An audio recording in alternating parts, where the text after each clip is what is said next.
Good morning, Facebook, YouTube, and Twitter. This is Rich again, back for your first video blog of the day for Thursday, January 14, 2016, around 7:08 in the morning, Billerica, Massachusetts. It's going to be a mix of sun and clouds today, highs around freezing and stuff. Maybe some renegade snow flurries and stuff, but no major accumulation. Tomorrow's going to be a little bit warmer, above freezing. And Saturday, we're going to get a nor'easter, but mainly rain in southern and central New England. Maybe several inches of snow in the mountains, but even then, that won't be a foot. It'll be less than a foot. Some news to report. 3 people hit the Powerball jackpot, so they're going to split over $1.5 billion. At one in California, one in Tennessee, and one in Florida.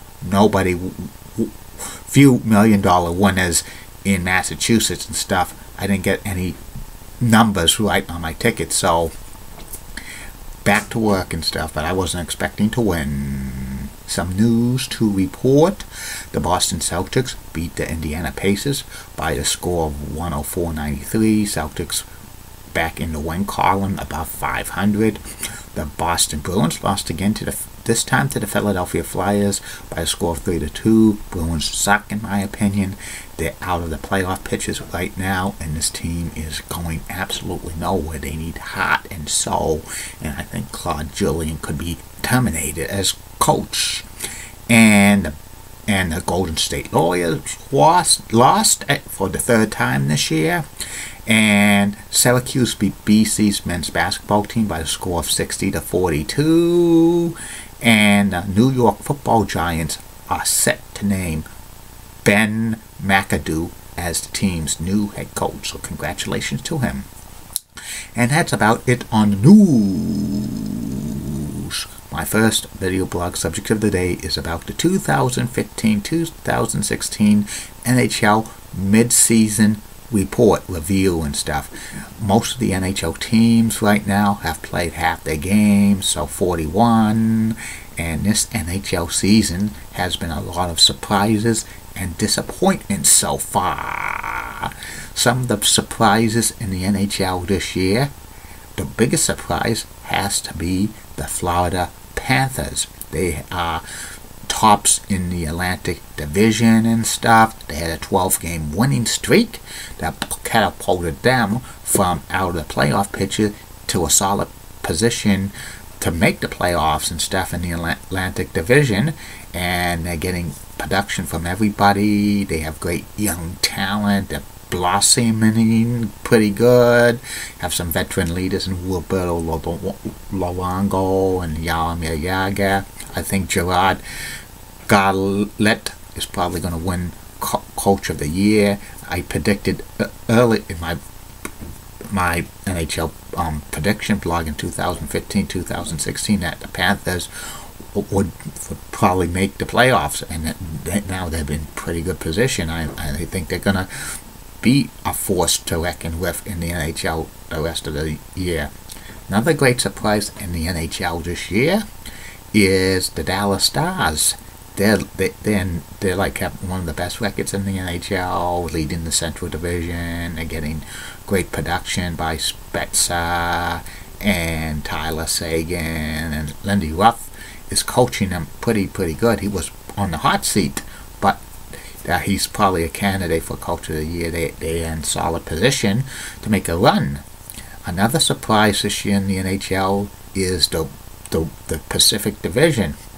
Pacific Division this year is very weak.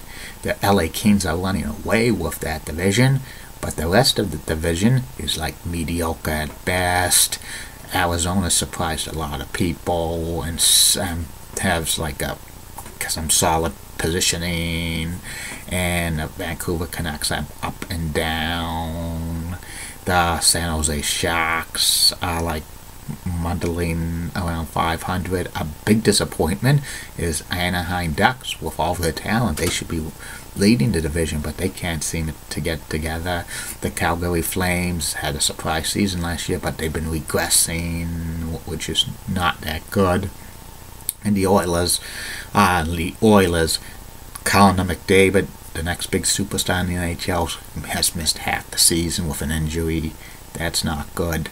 So it's going to be real interesting to see what other two teams are going to come out to get the playoffs for the Pacific Division and stuff. I bet those teams probably would have worse records than all of the Central Division teams for the points.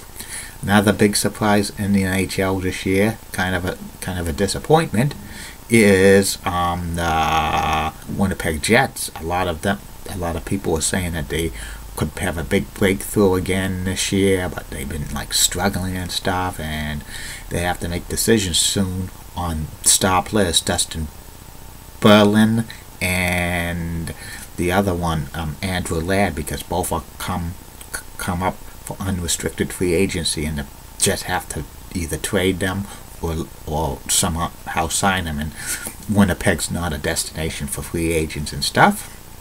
Another surprise in the NHL this year has to be the New Jersey Devils. They're looking, decent and stuff. They're hanging in there. They have one of the wild card spots in the Eastern Conference. I don't know if they're going to hold on to that and stuff. It's going to be real interesting to see in the second half. Another surprise is the Pittsburgh Penguins. They're struggling and stuff. If the playoffs started today, they'd be out of it. A lot of experts are saying that it could be past Sidney Crosby's and Yurgi Melfin's prime to get a Stanley Cup, but I still think the Penguins will get it together in the second half and probably try to challenge for a wild card spot. Another team that's kind of disappointing, Tampa Bay Lightning. It's kind of the Stanley Cup hangover for them and the distraction of Steven Stamkos' contract, but they're starting to play better hockey, and I really do believe the Lightning probably will swarm into the playoffs, in my humble opinion and stuff. And also some great seasons happening for some good players. Patrick Kane had a great scoring streak with points in over 20 straight games and stuff. He's probably the odds-on favorite right now to win the MVP of the NHL. He would be the first American-born player to do that. Also, Alex Ovechkin's having another great year. He's a top candidate for most valuable player. The goaltenders, I think Brandon Hobie of the Washington Capitals looks like he's a solid favorite for the Vezina Trophy and stuff, and I think Jack Eichel of the Buffalo Sabres is probably a top candidate for the Calder Award. It's not going to be won by Connor McDavid of the Oilers because he's missed half the season, and even if he has a super second half of the season, unless if he somehow leads the Oilers to the playoffs, which can be a possibility in the weak Pacific Division, then he's not going to win the Calder Trophy and stuff. And also, the Boston Bruins this year, so hot and cold and stuff. They got sometimes not good players and stuff, and the players are okay, but they're not gelling and stuff. And I wouldn't be surprised if they axe Claude Julien sometime in the near future. Second half of the NHL is going to be very, very interesting and stuff. I still think, some teams have a shot to make the playoffs, and some of the surprise teams will still stay where they are because they're real good and stuff.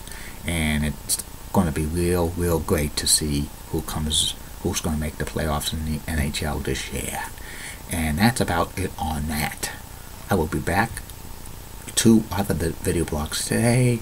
One will be about a proposal to have to connect commuter rail service from Boston North Station to Worcester, Massachusetts via a Grand Junction line for Cambridge that goes like through Cambridge, like MIT area, and there's a bridge, a bridge over the Charles River to connect the like Framingham Worcester line. Tell you about a proposal about that for the MBTA commuter rail, and the third and final video blog tonight's personality profile, which will be about former professional wrestler Stan Lane. Keep calm, everybody.